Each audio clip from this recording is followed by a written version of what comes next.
I can't kill this guy. That's very undemocratic of you. This guy. Well, actually. T-minus 2 minutes. Gotcha! Hey there, Erwin here to bring you a breakdown on the APW1 Anti-Materiel rifle, in part due to popular demand from you guys. The AMR, as I'll be referring to it as for the rest of the video, has proven itself to be a very popular option in the community even before receiving some recent damage buffs in the latest balance patch. But how good is it? Well, let's break down its technical specs, mechanics, and damage breakpoints to find out. Before we get started properly, as is the case with all of my videos, all testing, thoughts, and opinions on this weapon were derived solely from playing difficulty 9, as it's the only difficulty I play on, giving you the best representation of how these weapons perform on the game's highest difficulty. These breakdowns are also done for the purpose of breaking down how powerful a weapon is based on its statistics to help you draw your own conclusions, inspire you to give a weapon a try, or learn something from the information provided. So the AMR, as it is a support weapon, will cost you that slot in addition to a stratagem to bring in. I bring this up because going forward, you should be comparing this weapon to other support weapons as well as primaries you could be using instead of this to draw your own conclusion about it. Although you get access to this weapon as early as level 2 for 5,000 rec slips, we are also able to receive a new rifle every 8 minutes or every 10 minutes if the recently nerfed stratagem cooldown difficulty modifier is in play. Anti-material rifles in the context of real life are used for the purpose of destroying lightly armored vehicles, engine blocks, and general military hardware. This remains true in the game as the AMR is ineffective against hard armored targets, but able to exploit the weak points on heavies as well as deal with any class 4 armored enemies. More on this later. The AMR is one of the more unwieldy weapons in Helldivers 2, having no third-person reticle to work with like the most recently released heavy machine gun. This means it can prove a bit more difficult to land shots without giving up your spatial awareness and field of view. You can still land accurate shots without utilizing first person, however, it's just uncomfortable and will take some getting used to, a trend you'll see with this weapon as we continue to discuss it. We, in exchange for having no first person reticle, receive a very misaligned scope that hits up and to the left of where you would expect. This becomes more and more apparent at further ranges. Although the scope itself does sport the best optic functionality in Helldivers 2, with 1x, 2x, and 4x variable zoom level. It's unfortunately crippled by its misalignment, clutter, and general ugliness, making acog.jpg a bit of a downer in need of some quality of life improvements. This is a pretty big con at the moment as no one wants their sniper rifle scope to feel underwhelming. Thankfully, this misalignment is now in the known issues, so hopefully we'll see this change soon. The recoil can be quite disorienting, especially in first person or when not crouching or laying down. You can further mitigate this weapon's powerful kick by wearing a suit of armor with recoil reduction to allow for faster target reacquisition and double taps. The weapon also sports some relatively slow sway speeds, strangely faster than the Diligence counter sniper despite being a far larger rifle. Overall, a bit uncomfortable, but pretty standard feeling for a weapon of this size. We have a semi-automatic fire rate, generally able to fire as fast as you can pull the trigger, although managing the recoil while doing this will prove extremely difficult in any context beyond barrel stuffing the enemy. The magazine size is an underwhelming 7 bullets, packing only 6 spare magazines for a total of 49 shots. The ammo economy is also very poor, only receiving 1 magazine back from field crates and 3 from a supply drop or backpack, making it very important when utilizing this weapon to make those shots count. Sound profile wise, the weapon is loud. Very loud, being audible to the enemy sometimes in excess of 70 meters. Sound is a very difficult to pin down mechanic, but generally if firing this weapon, expect a response near instantly from all nearby enemy forces on a regular basis. Anything otherwise is an outlier. The raw power of the AMR, one would say, is extremely high for a primary weapon, but on the low side for a support weapon. Thanks to the recent buff increasing its damage by 30%, I've been able to work out that based on the changes observed in breakpoints that the AMR must deal between 365.5 and 388.7 damage per shot currently. I was unable to get an exact read on its damage due to lacking the data points needed to do so, but if someone has a working method for figuring out the exact amount, let me know in the comments below. That does it for our technical specs. We'll now be moving on to the all-important damage breakpoints and target effectiveness. The anti-material rifle has a high level of armor penetration, higher than the JAR 5's medium penetration, but less penetration than actual anti-tank weapons like the EATs and the Quasar cannon. Although, despite sharing a penetration value with the autocannon, the AMR does lack that explosive property, making it unable to close any fabricators or nests for you. A sorely missed utility, in my opinion. With the groundwork laid out for our target effectiveness, let's start working our way through the Automatons faction. Strider front plates cannot be penetrated by the Anti-Materiel rifle, unfortunately, requiring you to aim for the lower plate between the legs, killing in around 2 to 3 shots, or just 1 shot if you manage to hit it in the joint between the leg and this plate.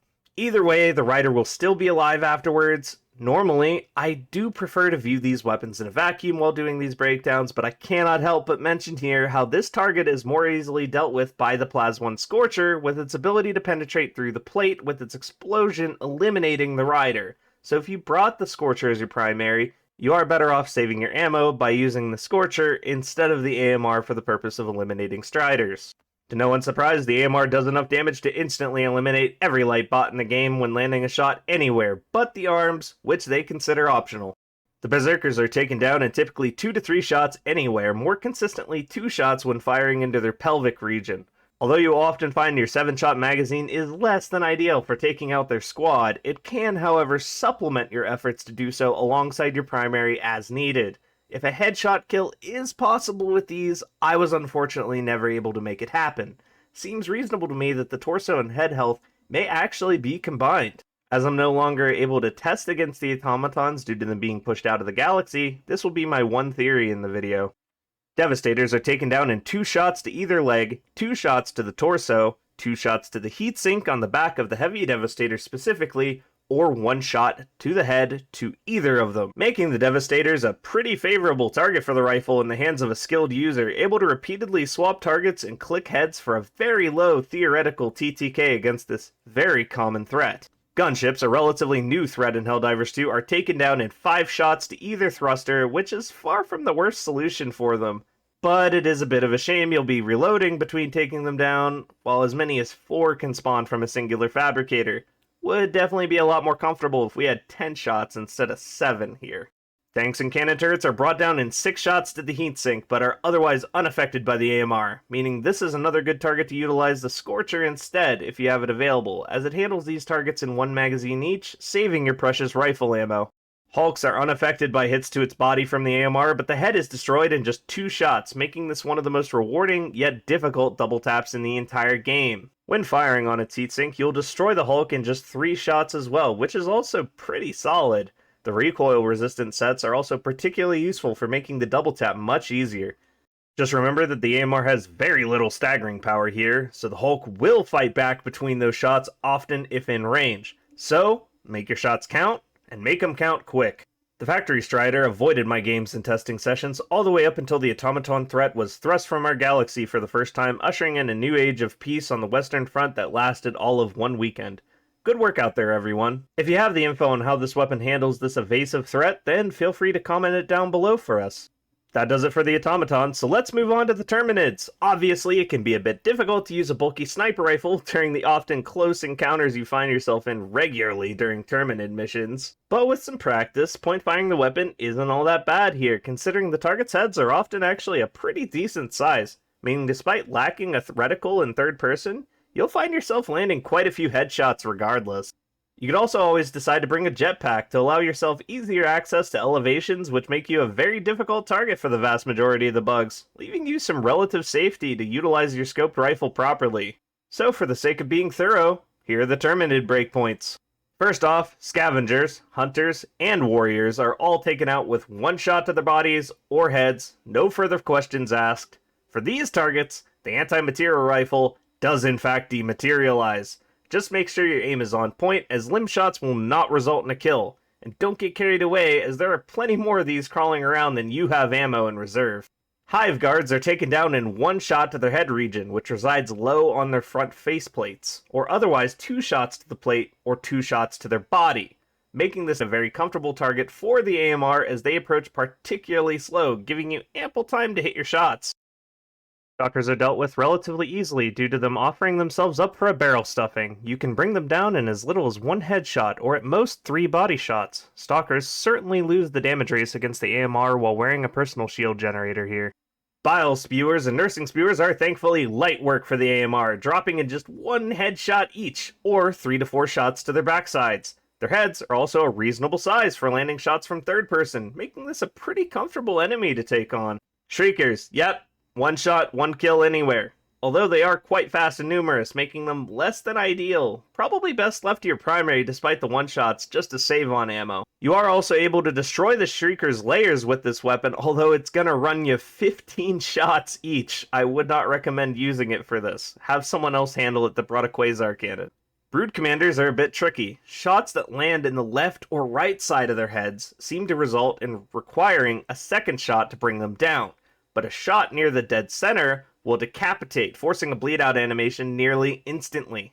They also take 2 shots to the body to bring down otherwise.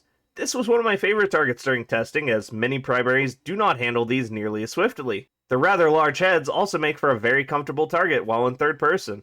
Chargers are a headache to take out with this weapon, to put it mildly. You can dance around them, stun them with grenades, and attempt to land the 3 to 4 shots needed to the backs of their leg joints to bring them down, or dump a magazine into their backs. But you could also just watch your ally who brought a Quasar cannon or EAT one-shot them, no further questions asked. I know which I would choose. Leave these to stratagems or teammates when running the AMR for the sake of your ammo, unless you can get really good at hitting those joint shots consistently. Recoil armor may also make a good bit of difference here, allowing for more rapid joint shots when given the very small window of opportunity to make them. Bile Titans are not a good target for the AMR whatsoever. Although they can be damaged through their belly, the position you have to put yourself in to do this is unideal, and the ammo it takes even less so. Only bother making this play if you have no other options available and the target is already wounded. Otherwise, leave these guys to your stratagems or teammates. That's going to do it for our breakdown of the Anti-Materiel rifle. So, how good is it? Well, in my opinion, the AMR sits in the middle of the pack with its peers, as it doesn't do anything particularly well, having its would-be optic advantage hampered by the misalignment. While bringing otherwise nothing special to the table, other support weapons do not.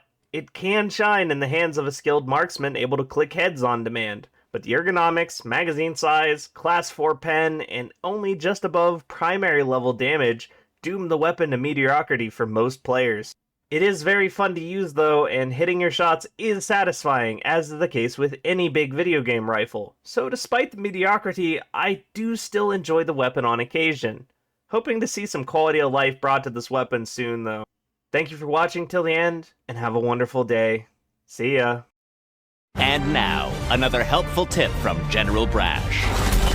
Eravin has worked tirelessly to bring us valuable data on why the anti-material rifle needs more support from R&D. For his efforts, I am ordering all active Helldivers to like, comment, and subscribe to his channel. Failure to do so will result in your scopes being off-center by an additional 30%. Brash tactics. Use them or die trying.